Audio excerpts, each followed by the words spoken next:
आमिर लियाकत साहब प्लीज। शुक्रिया जनाब स्पीकर।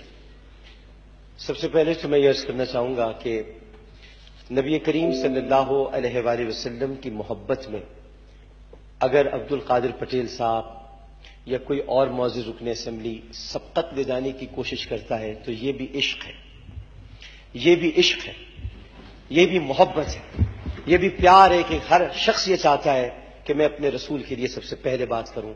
इस बात पर भी मैं सबको मुबारकबाद पेश करता हूं कि वो सबकत ले जाने की कोशिश कर रहे हैं और इश्क मुस्तफा में सबकत ले जाना ही ईमान का तकाजा है कि जो भी सबकत ले जाए वो इश्क में सबसे आगे बढ़ जाता है। और हमारे खून की मिकदार में तो अगर मापा जाएगा तो इश्क मोहम्मद के सिवा कुछ मिलेगा नहीं, आपको सिर्फ यही नजर आएगा। लिहाजा ये एक बहुत अच्छी बात है, इसको नेगेटिवली ना देखा जाए कि एक आदमी बढ़कर कह रहा है मैं पेश करूंगा, दूसरा कह रहा है मैं पेश करूंगा, मैं बात करूंगा।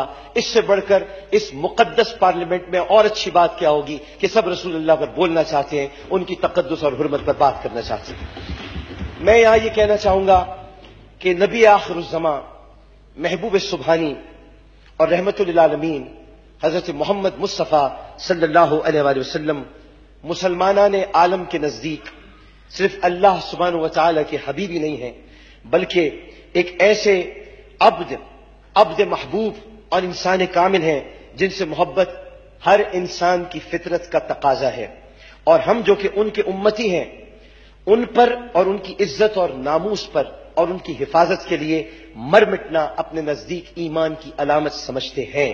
और मैं ये भी कहना चाहता हूं कि जब खत्म नबूवत पर बात होगी तो खत्म नबूवत की हिफाजत ईमान की सनत कहलाएगी। और अल्हम्दुलिल्लाह हर पाकिस्तान तहरीक इंसाफ और उसकी हलीफ जमातों को यह एजाज हासिल है कि खत्म नबूवत की हिफाजत के लिए और नामूस रिसालत के लिए सबसे पहले करारदाद पर सबने बगैर पढ़े दस्तखत किए। मैं मुबारकबाद पेश करता हूं पाकिस्तान तहरीक इंसाफ और हलीफ जमातों को जिन्होंने इस करारदाद पर बगैर देखे।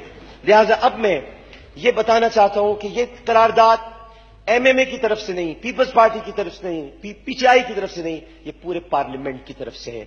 ये पार्लियामेंट की तरफ से करारदाद है, ये हम सब के दिल की आवाज है जो हम पेश करना चाहते हैं। और हम ये कहना चाहते हैं कि दहशतगर्दाना फिक्र और मनाफरत फैलाने वाले लोग, मैं इसको मजम्मत तक महदूद नहीं करूंगा, मैं इसकी मजम्मत नहीं करूंगा, बल्कि मैं इस मुकद्दस ऐवान से यह आवाज उठाना चाहता हूं कि रसूल करीम सल्लल्लाहु अलैहि वसल्लम की शान अक़दस में तौहीन को दहशतगर्दी से ताबीर किया जाए। यह दुनिया की सबसे बड़ी दहशतगर्दी है और जो सजा दहशतगर्दों की होती है वही रसूल अल्लाह की तौहीन करने वालों की सजा होनी चाहिए। लिहाजा यहां पर मैं ये मुतालबा करता हूं कि मुसलमानों और अमन पसंद इंसानों के जज्बात भड़काकर गेट विल्डर नामी शख्स जो कि एक नूरी महबूब के खाके बनाने की कोशिश कर रहा है, उसे यह नहीं मालूम कि खाके खाकियों के बनते हैं, नूरियों के नहीं बनते हैं। मेरा रसूल नूरी है, लिहाजा उनके खाके नहीं बनाए जा सकते। मगर माज़अल्लाह वो ये कोशिश कर रहा है खाके बनाने की, तो मैं इस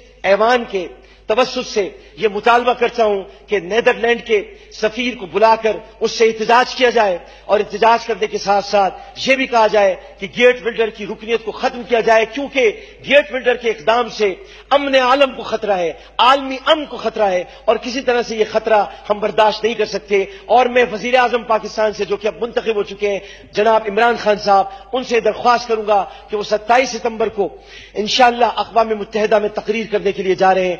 वहां पर तकरीर के दौरान वो अक़वाम मुत्तहिदा में एक ऐसा तजवीज पेश करें कि तमाम अंबिया किराम अलैहिमुस्सलाम, सिर्फ मेरे आका, मेरे मौला, मेरे सैयदी, मेरे मुर्शदी नहीं, बल्कि तमाम अंबिया किराम अलैहिमुस्सलाम की तौहीन को दहशतगर्दी करार दिया जाए, ताकि तमाम ममालिक अपने अपने मुल्क में ऐसी दहशतगर्दी करने वाले से कानून के मुताबिक निपटे। बहुत बहुत शुक्रिया। इतना कहना चाहूंगा कि की मोहम्मद से वफा तूने तो हम तेरे हैं, ये जहां चीज है क्या लौह कलम तेरे हैं। बहुत बहुत शुक्रिया।